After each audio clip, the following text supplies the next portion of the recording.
Hello friends, today we're going to read Magic Treehouse Merlin Missions, Christmas in Camelot by Mary Pope Osborne.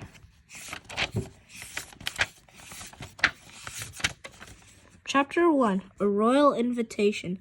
Sunlight had faded from the late afternoon sky. Puffy snow clouds were moving in. "Let's hurry, I'm cold," said Jack. He and Annie were walking home from school. Their Christmas vacation was just beginning. "Coo, coo." "Wait," said Annie. "Look." She pointed to a white bird sitting on a bare tree branch at the edge of the woods. The bird was staring straight at them. "It's a dove," said Jack. "It's a messenger," said Annie. "From Morgan." "No," said Jack, afraid to get his hopes up. They hadn't seen Morgan Le Fay in a long time. He really missed her. "Yes," said Annie, "she has a mission for us. I can feel it." In the hush of the cold twilight, the dove spread its wings and flew into the Frog Creek woods. "Come on," said Annie. "The treehouse is back." "You're just hoping," said Jack. "I'm knowing," said Annie. She ran into the woods, following the white dove. "Oh, brother," said Jack, but he took off after Annie. Even in the growing darkness, they easily found their way.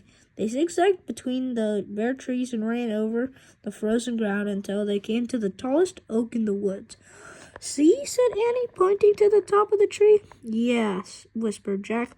There it was, the magic treehouse. "Morgan!" shouted Annie. Jack held his breath, waiting to see the enchantress at the treehouse window. But Morgan did not appear.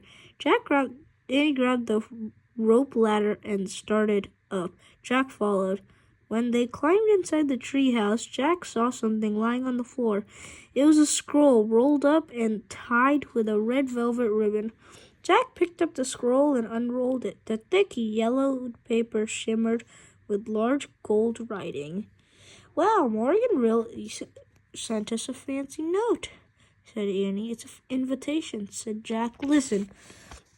Dear Jack and Annie, please accept this royal invitation to spend Christmas in the kingdom of Camelot. Christmas in Camelot," said Annie. "I don't believe it."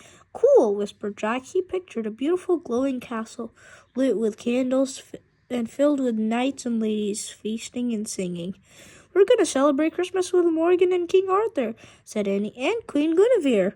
"Yeah, and the Knights of the Round Table, like Sir Lancelot." "Let's go," said Annie. "Where's the book?" She and Jack looked around the treehouse for a book about Camelot.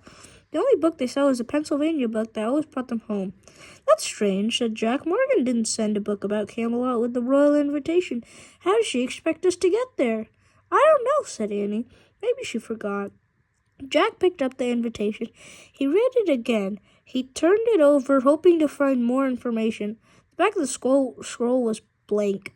He handed the invitation to Annie. "She must have forgotten," he said. "Darn," said Annie, staring at the gold writing. "I really wish we could go to Camelot." Tree branches rustled. The wind began to blow. "What's happening?" said Jack. "I don't know." "Wait a minute," said Jack. "You were holding the invitation, and you made a wish." The wind blew harder. "That must have made the magic work," cried Annie. Jack felt a surge of joy. "We're going to Camelot," he said. The treehouse started to spin. It spun faster and faster. Then everything was still, absolutely still.